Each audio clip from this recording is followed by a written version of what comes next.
Hello again. Welcome back to One Word at a Time. Today we are looking at the word glory, found in John 1:14, which reads, "The Word became flesh and dwelt among us. We observed His glory, the glory as the one and only Son from the Father, full of grace and truth." A couple weeks back, I mentioned a television show called Undercover Boss, where CEOs of major companies take on an entry-level job in their company to see what life is really like for those who work for them. One of my favorite moments of each episode is when the employees have what I call the aha moment. The exact moment when they realize who this mystery person is, what their true role is, what the power and responsibilities they possess really are. This person who just moments ago was a complete stranger turns out to be someone with incredible clout and power in their life. And while most of the time these moments are followed with laughter and good conversation, there have been a few instances that I call oh no moments, because these are the words usually uttered by the employees who had perhaps cut corners or acted in other ways that they wouldn't want their boss to know about.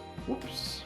When John says that he has seen the glory of Jesus, he is essentially saying that he has had the aha moment.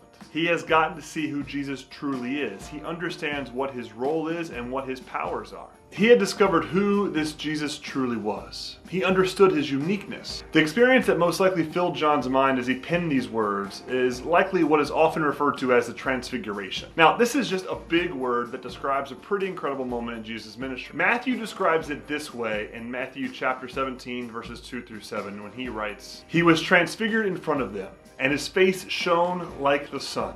His clothes became as white as the light. Suddenly Moses and Elijah appeared to them, talking with them. Then Peter said to Jesus, 'Lord, it's good for us to be here. I will set up 3 shelters here, one for you, one for Moses, and one for Elijah.' While he was still speaking, suddenly a bright cloud covered them, and a voice from the cloud said, 'This is my beloved Son, with whom I am well pleased.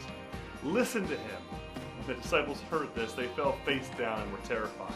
Jesus came up, touched them, and said, 'Get up, don't be afraid.'" Whoa!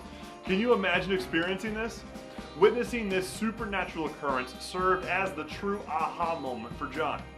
John had witnessed this incredible encounter, and it certainly had confirmed for him who Jesus really was. The bright lights and booming heavenly voice, that was definitely enough for John. Jesus was the Son of God. But what does this have to do with us today? Because of the Bible, we too have the ability to witness the glory of Jesus. When we read about his life, we see him performing miracles that nobody else has had the power to do. Healing the sick, walking on water, turning water to wine, waking the dead. These acts reveal his glory, the fact that he is the Son of God. In order to believe all that Jesus has said, we need to know and believe in who he is first. Take the time today to look for yourself.